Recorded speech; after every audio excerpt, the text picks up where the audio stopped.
Bonsoir à tous et bienvenue sur Cannes Inside. Le football a cette capacité fascinante à créer des paratonnerres. Aujourd'hui, en Espagne et à travers l'Europe, un nom focalise toutes les tensions, toutes les colères et toutes les frustrations. Kylian Mbappé. Qu'il s'agisse de sa vie privée, captée par des paparazzis, de ses pépins physiques ou de son attitude dans un vestiaire madrilène sous haute tension, le Français est devenu le point central d'un débat qui, en réalité, le dépasse totalement. Mon opinion est claire, Kylian Mbappé n'est pas le problème du Real Madrid, il est le miroir grossissant d'une crise institutionnelle profonde que le club n'a pas su anticiper. Pour comprendre ce qui se joue aujourd'hui, il faut sortir de l'écume des rumeurs et revenir à la genèse de son arrivée.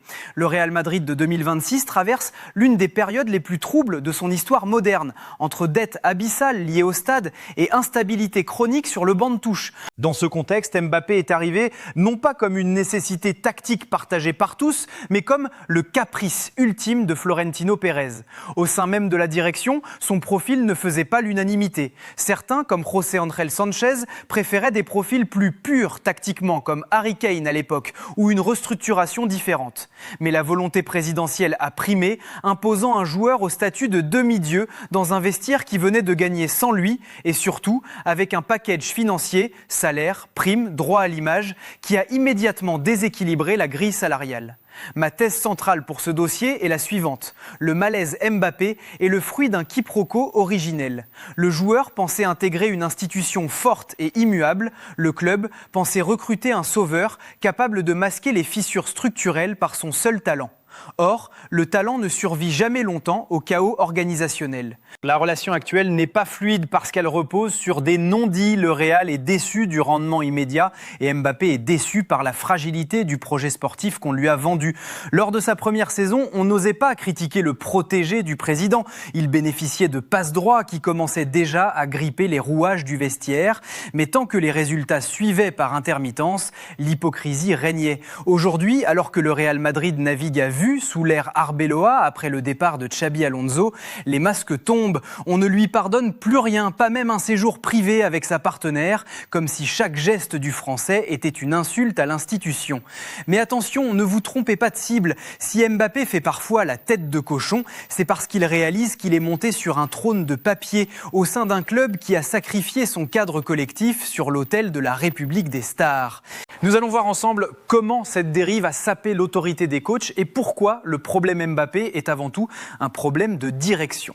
Eh bien, pour bien saisir la complexité du cas Mbappé, il faut impérativement s'arrêter sur une période charnière de cette saison 2025-2026. Le passage éclair mais fulgurant de Xabi Alonso sur le banc madrilène. C'est là que se niche le plus grand paradoxe. On nous décrit souvent Kylian Mbappé comme un joueur ingérable, allergique à la discipline ou aux efforts défensifs. Pourtant, sous l'autorité de l'ancien métronome basque, nous avons vu un tout autre Kylian. Durant 3 mois, le Real Madrid a sans doute produit son football le plus cohérent et le plus dominateur de la décennie. Ce n'était pas parfait, mais c'était un projet. Sous Alonso, Mbappé a accepté ce qu'il refusait parfois auparavant, la fin des excuses. Plus de petites douleurs diplomatiques pour éviter les séances de préparation physique intenses, plus d'exemption sur les exercices de repli. On a vu un Mbappé souriant, physiquement affûté, capable de tuer n'importe quelle défense par ses appels en profondeur. Et c'est ici que l'analyse tactique devient révélatrice.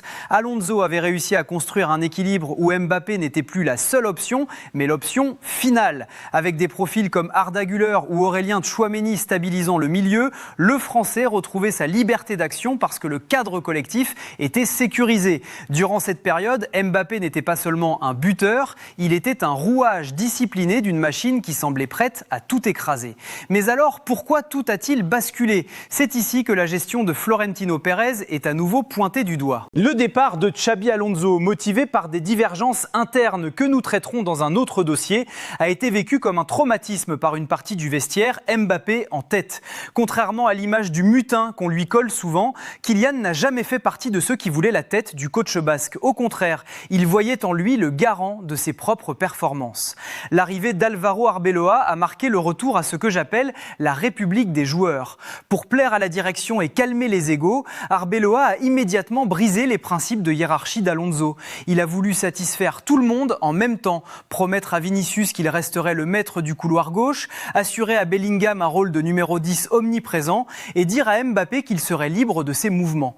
Le résultat est mathématique, quand tout le monde est prioritaire, personne ne l'est. Le bloc s'est déséquilibré et Mbappé, sentant que le cadre professionnel et exigeant d'Alonso s'évaporait au profit de petits arrangements politiques, a replongé dans ses travers. C'est là que réapparaît la fameuse tête de cochon. Ce n'est pas un manque de talent, c'est une réaction épidermique à un environnement qu'il juge devenu médiocre tactiquement. Quand il boude sur le terrain ou qu'il s'économise dans ses courses, c'est le signal faible d'un joueur qui ne croit plus au plan de jeu de son entraîneur. Et dans un club comme le Real Madrid, quand votre star mondiale décroche mentalement parce qu'elle estime que le club navigue à vue, c'est tout l'édifice qui menace de s'effondrer. Mais attention, imputer ce décrochage à la seule arrogance de Mbappé serait une erreur de lecture. C'est avant tout la conséquence d'une direction qui a sacrifié un bâtisseur pour revenir à une gestion de court terme. Si l'aspect tactique explique une grande partie du malaise, il ne suffit pas à dresser le portrait complet de la situation. Pour cela, il faut plonger dans la psychologie d'un vestiaire qui, derrière les sourires de façade et les hermanos distribués sur les réseaux sociaux, ressemble de plus en plus à un jeu d'alliances politiques. Le Real Madrid de 2026 n'est plus une équipe unie par un objectif commun, mais un assemblage de clans où l'on s'observe plus qu'on ne collabore. Et dans ce contexte, le statut unique de Kylian Mbappé a cristallisé les tensions. Revenons à l'origine du problème, les passes droits. Lorsque vous arrivez dans un vestiaire qui a remporté la Ligue des Champions sans vous, que vous bénéficiez du salaire le plus élevé et que vous êtes perçu comme l'intouchable du président, chaque erreur est scrutée, chaque manque de repli défensif est noté. La première saison de Mbappé a été marquée par ses petites faveurs, des exemptions d'efforts physiques, un positionnement forcé sur l'aile gauche au détriment de l'équilibre de l'équipe et parfois une attitude corporelle qui laissait transparaître un certain détachement. Cela a créé des inimitiés silencieuses, des joueurs comme Jude Bellingham dont la mentalité est tournée vers l'abnégation et la victoire collective ont logiquement fini par s'agacer de cette asymétrie dans l'effort. Même constat du côté de Vinicius Junior dont la relation technique avec Mbappé ne s'est jamais véritablement fluidifiée, chacun voulant occuper les mêmes zones préférentielles sans faire la concession nécessaire pour l'autre. Mais le vrai problème, c'est que personne n'a osé crever l'abcès publiquement. Au Real Madrid actuel, affronter Mbappé, c'est indirectement affronter Florentino Pérez. Alors on se tait et le poison du non-dit fait son œuvre. Aujourd'hui, avec le retour d'Álvaro Arbeloa aux commandes, la situation a pris une tournure presque ironique. Sous la pression de la direction qui exigeait un retour au spectacle et la satisfaction des cadres, l'équipe est devenue ingérable. Des joueurs réclament de ne plus jouer à certains postes, comme Valverde ou Camavinga, qui refusent d'être redéployés sur les côtés, et d'autres expriment ouvertement leur agacement dès qu'ils sont remplacés. C'est ce que l'on appelle la République des joueurs. Et c'est ici que l'hypocrisie de la direction madrilène atteint son paroxysme. Voyant les résultats plonger et la contestation monter dans les travées du Bernabéu, le club a subtilement commencé à faire fuiter des informations dans la presse pour se dédouaner. La stratégie est vieille comme le monde, trouver un bouc émissaire. Et qui de mieux que Mbappé ? On pointe du doigt son attitude, son salaire, ses jours off, on murmure « Nous gagnons avant lui, regardez où nous en sommes maintenant ». C'est un raccourci intellectuel malhonnête. Oui, Mbappé a une part de responsabilité importante dans cette crise, par son attitude parfois désinvolte. Mais faire de lui le seul responsable du déséquilibre tactique et institutionnel d'un club entier, c'est refuser de voir que la direction a elle-même dynamité le cadre qui permettait au Real de gagner. Abordons maintenant le terrain glissant de la vie privée et de ce que la presse espagnole appelle, avec une gourmandise souvent déplacée, le manque de professionnalisme. Ces derniers jours, les images de Kylian Mbappé séjournant avec sa partenaire, captées par des paparazzis, ont fait le tour des rédactions. Pour beaucoup, c'est la preuve ultime d'un joueur qui a la tête ailleurs, d'une star qui se moque du blason. Pourtant, si l'on s'en tient aux faits, la réalité est bien plus banale et surtout bien moins scandaleuse que certains épisodes passés, notamment celui de son escapade en Suède qui avait véritablement secoué l'opinion. Que s'est-il passé réellement ? Le staff technique d'Álvaro Arbeloa a octroyé 2 jours de congé à l'ensemble du groupe après un enchaînement de matchs éprouvants. Le club était parfaitement au courant des déplacements de sa star. Est-il criminel pour un homme de 27 ans de passer du temps avec sa partenaire durant ses jours de repos? Certainement pas. À Liverpool, au même moment, certains cadres ont bénéficié de permissions similaires pour partir en Italie. Italie ou ailleurs. Pourquoi alors ce traitement de faveur médiatique pour Mbappé ? Parce qu'au Real Madrid, en 2026, tout est politique. Le club, conscient de son échec sportif actuel, utilise ses sorties privées pour détourner l'attention de ses propres carences organisationnelles. Mais attention, si nous déconstruisons le scandale des jours off, nous ne devons pas pour autant absoudre Kylian Mbappé de son attitude sur le terrain. Il y a une différence majeure entre avoir une vie privée et afficher une désinvolture professionnelle. Le vrai problème, ce n'est pas le dîner au restaurant, c'est la tête de cochon. On l'a connu au Paris Saint-Germain, on l'a vu par intermittence à Monaco. Quand Mbappé ne comprend pas la direction que prend son équipe, quand il sent que le plan de jeu est bancal, il décroche émotionnellement. Et cette attitude est toxique. Lorsque votre leader ne fait plus les replis, non pas par manque de physique, mais par dépit, il envoie un signal dévastateur à ses coéquipiers. L'idée reçue la plus fréquente aujourd'hui est de dire « le Real gagnait tout avant lui, il est le poison qui a tout cassé ». C'est un raisonnement d'une simplicité effrayante. Le Real Madrid de 2024-2025 gagnait sur un équilibre fragile, porté par une génération de cadres qui arrivaient au bout de leur cycle. Mbappé est arrivé au moment où cet édifice commençait à se fissurer de l'intérieur. Est-il responsable du fait que la direction ait imposé son positionnement au détriment de l'équilibre collectif l'année dernière ? Non, c'est une faute de la présidence.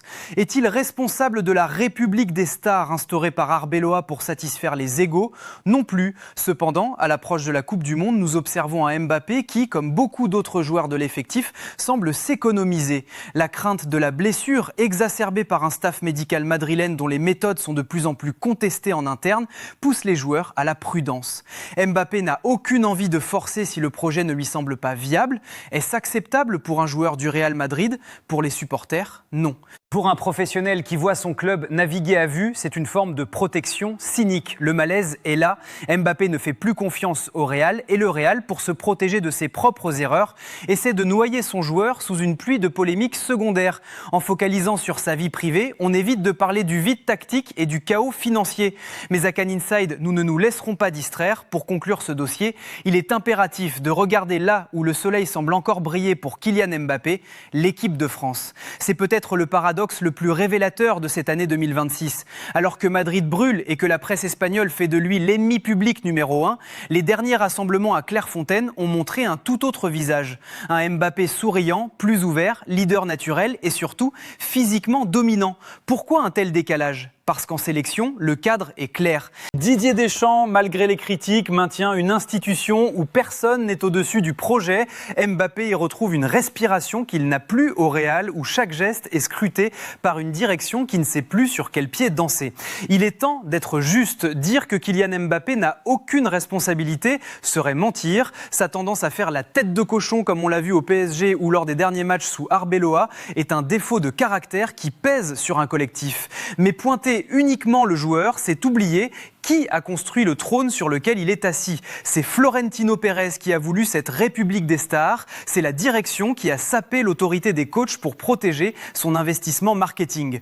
Aujourd'hui, le Real Madrid se moque du monde en changeant de discours. Après avoir tout passé à Mbappé pendant un an, on invoque soudainement l'humilité et le travail parce que les résultats ne sont plus là. La toxicité actuelle dépasse largement le cas de l'attaquant français. Qu'il s'agisse de la prolongation de Vinicius qui traîne, des jalousies de Bellingham ou des sorties nocturnes d'autres cadres couvertes par le club, le Real Madrid de 2026 est une institution en pleine crise d'identité. Mbappé est arrivé dans un club qui pensait que l'empilement de talents suffirait à compenser l'absence de planification.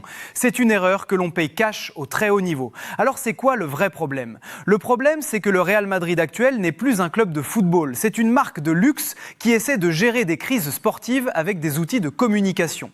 Mbappé n'est pas le poison, il est le révélateur d'un système qui a perdu sa boussole. Pour que Kylian redevienne le tueur des surfaces que l'Europe redoute, il lui faut un cadre, une discipline et un projet. Des éléments que la Maison-Blanche semble avoir égarés dans les travaux de son stade. On se quitte sur cette réflexion, mais le football